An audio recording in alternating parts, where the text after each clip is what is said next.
بسم الله الرحمن الرحيم.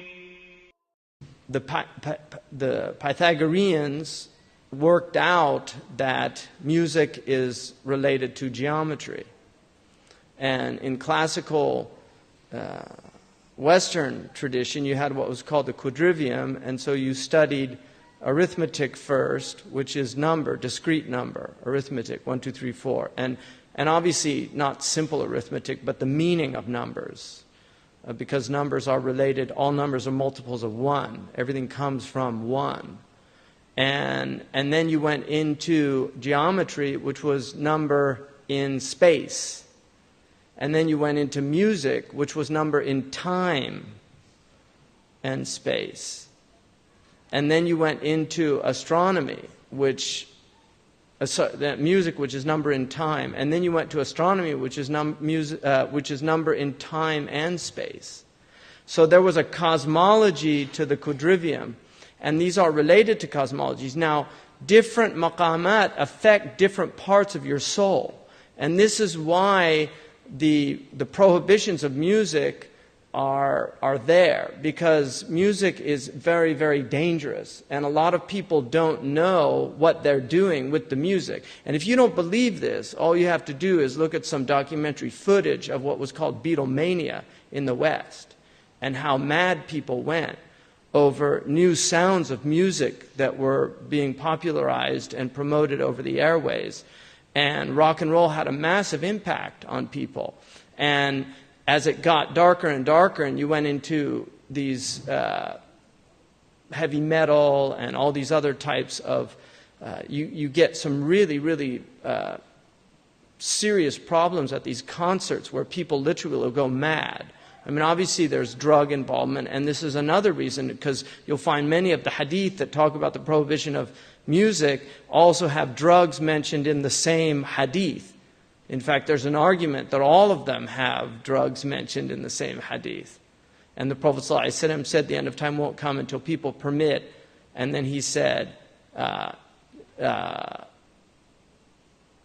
music, basically the sex, because that's the word he used meant that. And then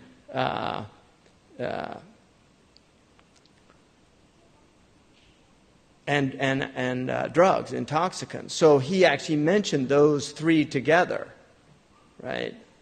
Which in Western parlance is sex, drugs, and rock and roll, which became a kind of mantra of the 1960s, and we're still feeling the repercussions of that in the West since that time, which was a massive change. And Plato argued that you will never change musical modes in a society except that it will have a radical effect on the culture and nature of the society. So musical changes actually are harbingers of shifts within society. And so this is called ethos theory in the Greek tradition, that music has a powerful impact on the soul. Rumi in the Masnawi, rahimahullah, talks about the soul being really almost seduced into the body with the flute, the reed flute. And that's an indication, a mythological indication of the power that music has. And he talks about the morose sounds of the reed flute and the impact that they have on the heart. So music is very powerful, and it's really not something to be played with, because people don't know what they're doing.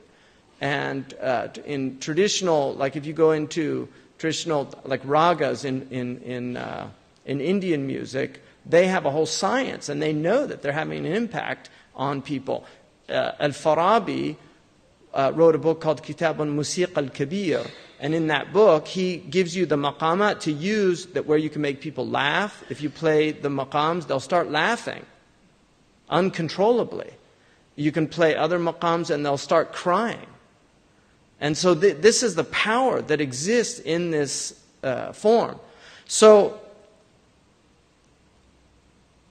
what you have to understand is that the religion does not have a blanket permissibility, and it doesn't have a blanket prohibition, but it has a dialectic of tension to make sure that we don't go astray in either way.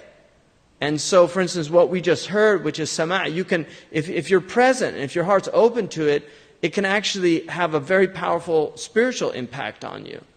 I mean, they can put you into a state of hudur, of presence with your Lord. And this can happen. And obviously, the Quran does this as well for people. And I don't want to put them in the same category, because they're not. إِذَا جَاءَ الْحَقِّ زَهِقَ الْبَاطِلِ.